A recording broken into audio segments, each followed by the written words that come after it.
세계보건기구에서 발표한 향후 10년간 긴급한 건강 문제로 제시한 13가지 주제 중에 시니어 라이프에 관련된 이슈들과 시사점을 살펴보았습니다. 시니어들이여 글로벌 시각에서 향후 10년간 시급한 건강 문제를 살펴봄으로써 자신의 건강뿐만 아니라 전 세계 시각에서 이웃과 후대를 향한 건강 정책의 방향성을 함께 고민해 볼 수 있습니다. 안녕하세요. 저는 시니어 라이프 비즈니스를 연구하는 최학희입니다. 구독하기와 알람 설정으로 최신 시니어 라이프 비즈니스 콘텐츠를 확인하시기 바랍니다. 새해와 10년이 다가옴에 따라 WHO 세계보건기구는 긴급하고 세계적인 건강 문제를 발표했습니다. 그 발표에서 우리는 건강이 미래에 대한 투자라는 것을 알아야 합니다. 국가는 테러 공격으로부터 사람을 보호하기 위해 많은 투자를 하지만 더 치명적이고 경제적으로나 사회적으로 훨씬 더 치명적일 수 있는 바이러스의 공격에 대항하지 않습니다라고 세계보건기구 사무총장은 이야기하고 있습니다. 13가지 중에 다뤄본 10가지 중 첫 번째는요, 기후 논쟁에 대한 건강 증진입니다. 기후 위기는 건강의 위기라고 WHO는 보고 있습니다. 특히 대기 오염으로 매년 약 700만 명이 사망하고 있고요. 이와 기후 위기로 연관돼서 영양실조, 전염병이 확산되고 있고 기후온난화 배출물은 사망에 영향을 미치고 있다고 말하고 있습니다.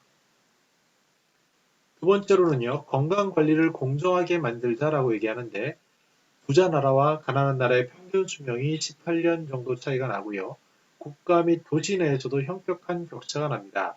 암, 만성호흡기 질환, 당뇨병 등이 증가하고 있고 빈곤층의 자원을 이러한 질병들은 빠르게 소모시키고 있다고 지적하고 있습니다. 다음으로 볼 것은 의약품에 대한 접근성을 확대하자는 건데요. 세계 인구의 3분의 1이 의약품, 백신, 진단도구 및 기타 필수 건강제품에 대한 접근성이 부족하다고 합니다. 의약품 및 기타 건강제품은 건강 시스템상 가난한 나라, 중간소득 국가 민간건강 지출의 가장 큰 구성 요소라고 지적하고 있습니다. 다음으로는 전염병 금지를 얘기하는데요. 전염병의 질병으로 약 400만 명이 사망했다고 추정하고 있습니다. 이 전염병의 근본적인 원인은 발생 국가가 자금이 부족한 것, 또한 건강 시스템에 약점이 있는 것, 여기에 더불어서 부유한 국가의 자원 지원 부족을 언급하고 있습니다.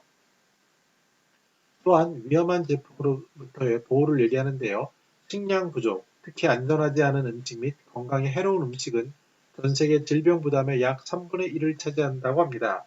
구체적으로 설탕, 포화지방, 트랜스지방 및 소금이 많은 음식 섭취에 따라 과체중, 비만 관련 질병이 증가하고 있다고 하고요. 전자담배에 의한 건강위험 증거가 확대되고 있다고 말하고 있습니다. WHO는요, 우리의 건강을 지키는 사람들에 대한 투자가 필요하다고 말을 합니다. 양질의 임금 보장이 안 되고 있고, 보건 근로자의 교육, 고용에 대한 만성적인 낮은 투자는 전 세계 보건 근로자 부족으로 이어진다고 하는데요. 2030년까지 중간 또는 가난한 소득 국가에서 약 900만 명의 간호사와 1,800만 명의 추가 보건 인력이 필요하다고 제시하고 있습니다. 더불어 청소년 안전 유지를 강조하는데요. 매년 100만 명, 10세에서 19세 이상의 청소년이 사망하고 있는데 그 이유는 도로 부상, HIV, 자살, 호흡기 감염, 대인관계, 폭력 등이 있는데요. 이것을 이끄는 것은 알코올, 담배, 약물, 신체활동 부족, 보호되지 않은 성행위, 아동학대에 대한 노출 등이 사망의 위험을 증가시키고 있다고 지적합니다. 또한 대중의 신뢰 확보의 문제를 언급하고 있습니다. 특히 정보, 의료 정보에 대한 공공기관에 대한 불신이 있을 수 있는데 그것이 주로 소셜미디어에서 통제되지 않은 잘못된 정보의 보급으로 신뢰가 손상된다고 보고 있고요. 공공보건 데이터 시스템에 대한 투자가 필요함을 역설하고 있습니다. 신기술 활용에 대해서는 게놈 편집이나 합성 생물학, 그리고 인공지능과 같은 디지털 건강 기술은 많은 문제를 해결 가능하다고 보는데 다만 이러한 신기술과 더불어 모니터링과 규제에 대한 윤리적이고 사회적인 과제가 제기되고 있다고 언급하고 있습니다. 또한 물에 대해서도 얘기를 하는데요. 건강관리를 깨끗하게 유지하는 것이 중요하고 전 세계 4곳의 건강시설 중 약 한 곳, 25% 정도가 기본 수도 서비스가 부족하다고 말합니다. 안전한 식수, 적절한 위생 서비스 확보가 중요함을 강조하고 있습니다. 네, 그러면 오늘 이렇게 WHO에서 말한 그 위기에 대한 향후 10년간 위기에 대한 시니어 라이프에 주는 세텀을 생각해 보도록 하겠습니다. 첫 번째는요, 기후 위기 또한 빈부격차 이러한 것들에 대한 공정한 사회 이런 키워드에 우리가 집중할 필요가 있습니다. 환경과 빈부격차, 공정성 이런 것들을 강조하는 건데요. 즉 세계 시니어 시민의 그런 자질을 갖추는 것이 중요하다라고 메시지를 전달하고 있습니다. 글로벌 시니어 시티즌십을 가지고 국내에만 국한된 것이 아니라 우리나라 시니어들이 이런 전 세계적인 환경 문제, 공정한 사회 문제에 대해서 관심을 가져야 할 때라고 생각이 듭니다.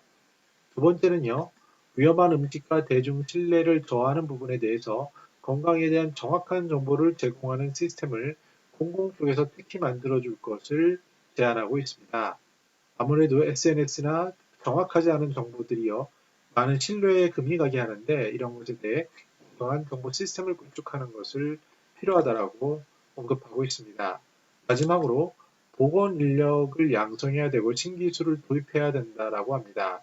우리나라도 이제 고령화와 함께 보건 인력이 굉장히 많이 필요합니다. 그리고 이러한 신기술을 도입하는 이런 모든 것들은 정책과 관련된 겁니다. 건강 시스템에 대한 정책 윤리를 신경 써야 할 타이밍이 왔다라고 우리는 이해할 수 있습니다. 오늘 WHO의 관점에서 보면요, 대한민국의 보건 수준은 어마어마하게 높은 것 같습니다. 특히 이제 가난하고 그 중간의 나라들이 겪는 문제들은 저희들은 없고요. 실제로 현장에서는 커뮤니티 케어라든지 아니면은 그 만성 질환이라든지 굉장히 세밀한 영역에서까지 의료 지원 체계가 만들어지는 것을 현장에서 보고 있습니다. 특히 이제 그 일들을 진행하는 그 공공기관 조직 사람들이나 이런 연관된 민간 사람들의 전문성이 상당한 수준에 있습니다. 그럼에도 이제 우리가 고쳐 나갈 것은 많죠. 근데 여기서 WHO 이런 제시하는 향후 10년간 긴급하고 중대한 건강 문제를 통해서 우리 시니어들이 느껴야 할 것은요. 우리가 글로벌적인 시각을 가져야겠고 글로벌 시니어 시민으로서 환경이라든지 공정성이라든지 가난한 나라에 대한 지원 이런 것들에 대한 방향성을 우리가 엿볼 수 있어야겠다라고 생각이 듭니다.